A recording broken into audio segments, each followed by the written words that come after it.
it's difficult to settle into academy squads when you've come straight out of Sunday League football, because the boys are so much faster, so much fit. Some of the boys have been there since they were 5, so they've got 4 years of that extra coaching, of those training sessions, and it takes a while for you to get up to speed with them. And so it does take everybody, and you can see, you'll have noticed this yourselves, when they bring in new boys, you can see what they've got, but they're just kind of a little bit slow. They're a little bit off the pace a bit.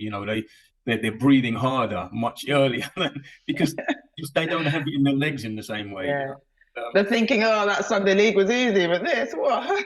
Yeah, exactly. Right? So, yeah. And then that's when you start to realize, do I really want to do this? And it might be 2 or 3 times a week I've got to do this, and then a game at the weekend. And then that's when it starts to get, we're really in like the system now, away from my friends that I've known for years, having to make new friends, knowing that there are kind of like little groups that have played together for ages, and they tend to pass the ball to each other more so. And you have to kind of break into that and be trusted by the group, and so that can be quite hard. Les, at that point, like, how can a parent help? Because it must be quite tough on a young person to, like going to a new school, isn't it? Like you said. And how do you? Because it might be that a child might feel, oh my goodness, this is just too much. That it's not fun.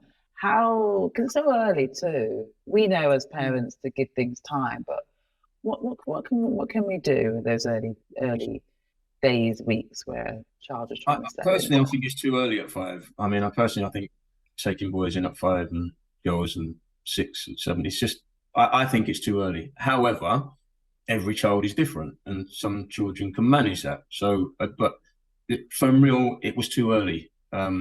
Again, other factors. So, and there was a summer-born baby, for instance. So, when you talk to some parents about summer-born babies, some parents don't even understand what that means. And I'm not saying they should understand it, because if they haven't got a summer-born baby, would they know that they lag a little bit behind? How would you know unless you're in the profession, say, for instance?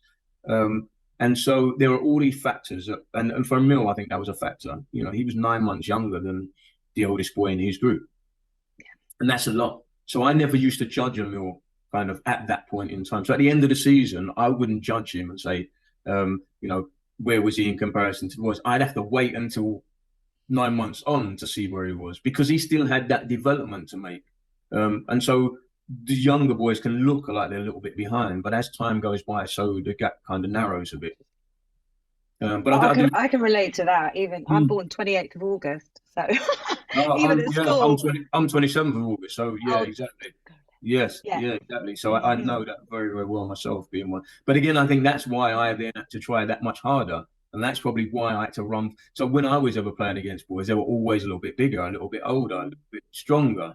And so that's why probably where I got that determination from, was to work really hard and just outwork people. Wow, that's really interesting, isn't it?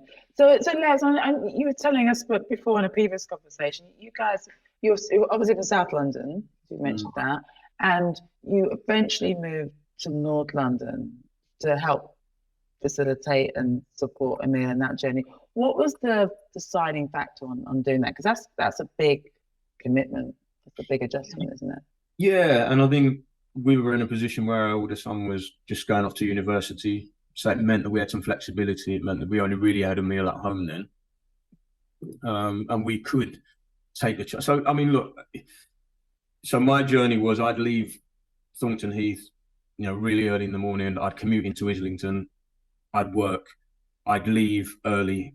I'd come back to Thornton Heath, pick the car up, pick Emile up, drive all the way to Walthamstow. He'd do the training session, eating on the way, changing in the car. Parents know this inside. I'm not teaching them anything new.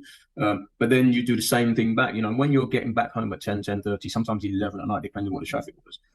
Having to pick your son up and carry him up to bed asleep in the early days. Put him to bed knowing that he's got to do the same thing the next day.